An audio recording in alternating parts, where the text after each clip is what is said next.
all of you are good.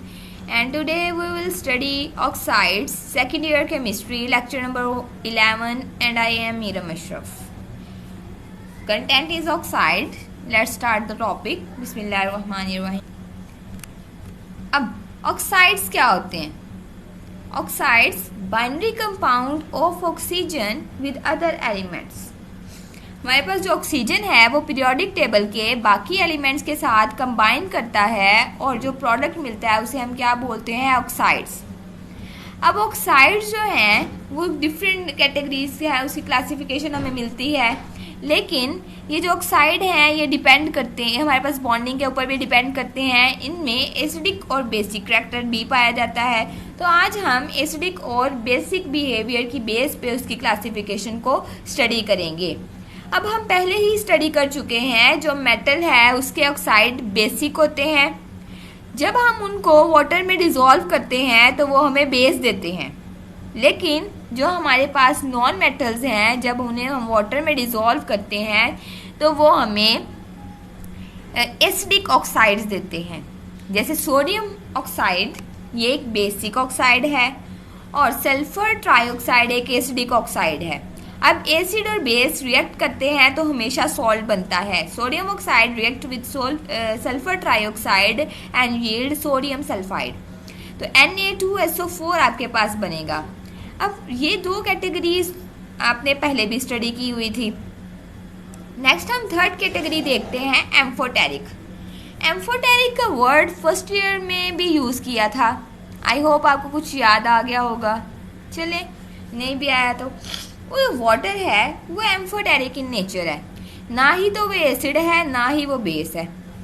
Acid के साथ वो बेस के तौर पर एक्ट करता है, बेस के साथ वो एसिड के तौर पर एक्ट करता है. इट मीन्स दैट कि जो एम्फोटेरिक है उसके पास दोनों प्रॉपर्टीज़ हैं. वो एसिड भी एक्ट कर सकता है और बेस भी एक्ट कर सकता है. डिपेंड करता है कि उसका रिएक्टेंट कौन सा है. यहाँ पे क्लासिफिकेशन है, इस टेबल को आप लर्न करेंगे. बेसिक ऑक्साइड, एम्फोटेरिक ऑक्साइड और एसिडिक ऑक्साइड. तो अभी हम देख लेते हैं एसिडिक और बेसिक ऑक्साइड किस तरह. तो यहाँ पे कुछ ऑक्साइड्स गिवन है: carbon dioxide, sulphur dioxide, calcium oxide, carbon monoxide, zinc oxide, barium oxide and nitrogen oxide. अब हम देखते हैं कि इनमें से जो मेटल और नॉन मेटल के ऑक्साइड है वो कौन से हैं. सबसे पहले देखें, हमने इनको कैटेगराइज किया मेटल्स और नॉन मेटल्स में. तो कैल्शियम ऑक्साइड, जिंक ऑक्साइड और बेरियम ऑक्साइड. दूसरी तरफ हमारे पास कार्बन डाइऑक्साइड, सल्फर डाइऑक्साइड और नाइट्रोजन ऑक्साइड आ जाता है. अब हमने इनको मेटल के ऑक्साइड को क्या करवाना है? वाटर के साथ रिएक्ट. जब ये मेटल के ऑक्साइड वाटर के साथ रिएक्ट करते हैं तो हमारे पास क्या यील्ड करते हैं? बेस. क्या यील्ड करते हैं? बेस. अब ये कैल्शियम ऑक्साइड को वाटर से रिएक्ट करवाया तो कैल्शियम हाइड्रोक्साइड बना. Zinc oxide, zinc hydroxide, barium, barium hydroxide. अब इसकी गैस करें पीएच क्या होगी? बेसिक है तो पीएच क्या होगी? पीएच ग्रेटर देन 7 होगी. अब हम दूसरी तरफ देख लेते हैं non metals: carbon dioxide, sulphur dioxide and nitrogen oxide.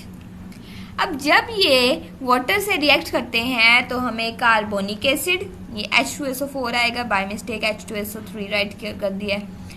H2CO3, H2SO4, sulphuric acid और नाइट्रिक एसिड HNO3 यील्ड करते हैं. अब ये सारे क्या हैं? एसिड्स. तो एसिड्स की पीएच क्या होती है? 7 से लेस होती है. तो इज इट क्लियर कि जो मेटल है वो बेसिक ऑक्साइड देती है और नॉन मेटल्स हमें एसिडिक ऑक्साइड देते हैं. अब हम यहाँ पे देख लेते हैं एम्फोटेरिक. एम्फोटेरिक्स हमने अभी डिस्कस किया था. Are the oxide of the metal which have acidic as well as basic behaviour. यानी कि ये एसिड भी होते हैं और बेस भी होते हैं. इसमें एग्जाम्पल में मैग्नीशियम ऑक्साइड है, जिंक ऑक्साइड है, फॉस्फोरस ट्राइऑक्साइड है, एल्यूमिनियम ट्राइऑक्साइड है, नाइट्रोजन ऑक्साइड है. अब एल्यूमिनियम ऑक्साइड Al2O3 जब HCl के साथ रिएक्ट करता है तो NaCl3 और H2O प्रोड्यूस होता है। अगर ये किसके साथ रिएक्ट करे, एल्यूमिनियम ऑक्साइड NaOH के साथ रिएक्ट करे तो ये क्या बनाता है, NaAlO2, यानी एसिड के साथ ये बेस के तौर पर रिएक्ट करता है और बेस के साथ ये एसिड के तौर पर रिएक्ट करता है। अभी जो है, और ये प्रोडक्ट आपके पास क्या होगा, सॉल्ट होगा। एल्यूमिनियम क्लोराइड और सोडियम एल्यूमिनियम ऑक्साइड जो है ये सॉल्ट है, एसिड और बेस रिएक्ट करके हमेशा सॉल्ट बनाते हैं और वाटर रिलीज होता है। तो यहाँ पे जो ग्रुप है 13, उनके यहाँ पे एलिमेंट्स और 15 के एलिमेंट्स के ऑक्साइड्स बताए गए हैं। इसका ट्रेंड ऐसे है, सबसे पहले जो है 15 को अगर देख लेते हैं तो पहले स्ट्रॉन्गली एसिडिक, फिर मॉडरेटली एसिडिक, फिर एम्फोटेरिक और फिर बेसिक। ठीक है, यहाँ से क्लियर हो गया है। यहाँ पे हम देख लेते हैं पीरियोडिक ट्रेंड्स इन ऑक्साइड। अब पीरियोडिक ट्रेंड इन ऑक्साइड आपको क्या समझ आ रही है, यहाँ से आप देख सकते हैं कि हम जो लेफ्ट साइड है पे है पीरियोडिक टेबल में वो मेटल्स हैं और राइट साइड पे नॉन मेटल्स हैं। यहाँ पे कलर्स को देखें, जो ब्लू लाइट ब्लू कलर है वो इंडिकेट करता है मेटल्स को, और मेटल्स कौन से ऑक्साइड देती हैं, बेसिक। और top to bottom basic character increase होता है। अब बेस की आपने बहुत सारी डेफिनेशन पढ़ी होंगी। हाइड्रोक्सिल आयन जो डोनेट करते हैं वो बेस कहलाते हैं। साइज इंक्रीज होता जा रहा है, डोनेट करना इजी हो जाएगा।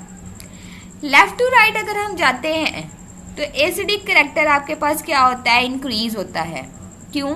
क्योंकि जो हमारे पास राइट साइड है, राइट साइड पे जो एलिमेंट्स हैं वो ज़्यादातर पाए जाते हैं नॉन मेटल्स।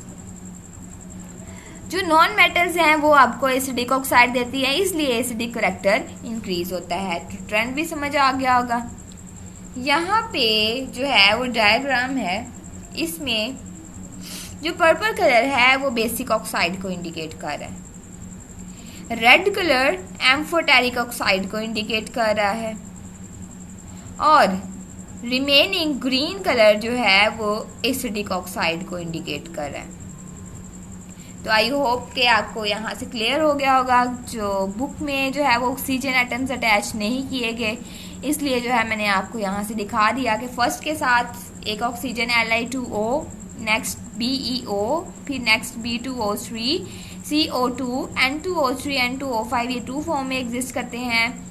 और जो S16 वाले हैं वो भी SO2, SO3 की फॉर्म में, और जो लास्ट वाले हैं वो OF2, Cl2O7, इसमें वेरिएशन जो है वो पाई जाती है। तो आई होप कि आप इसको नोट डाउन कर लेंगे, अपने जो है वो बुक पे इसको ऐड कर लें। वहाँ पे टेबल बना हुआ है, वहाँ पे छोटा छोटा करके राइट कर लें ताकि आपको जो है वो क्लियरली समझ आ जाए। अब हम देखते हैं बुक से कि जो ऑक्साइड हैं अल्कली मेटल्स के और अल्कलाइन अर्थ मेटल्स के, बेरिलियम के अलावा, ये सारे क्या हैं, बेसिक हैं, और इनमें O2 नेगेटिव की जो है वो प्रेजेंट होता है। O2 नेगेटिव जो है इसकी हाई एफिनिटी होती है प्रोटॉन के लिए। 2 नेगेटिव है तो ये इलेक्ट्रॉन इसके पास क्या है, ज़्यादा है। ये कोशिश करता है कि ये इलेक्ट्रॉन को प्रोटॉन को एक्सेप्ट करे, ये अलोन एग्जिस्ट नहीं करता।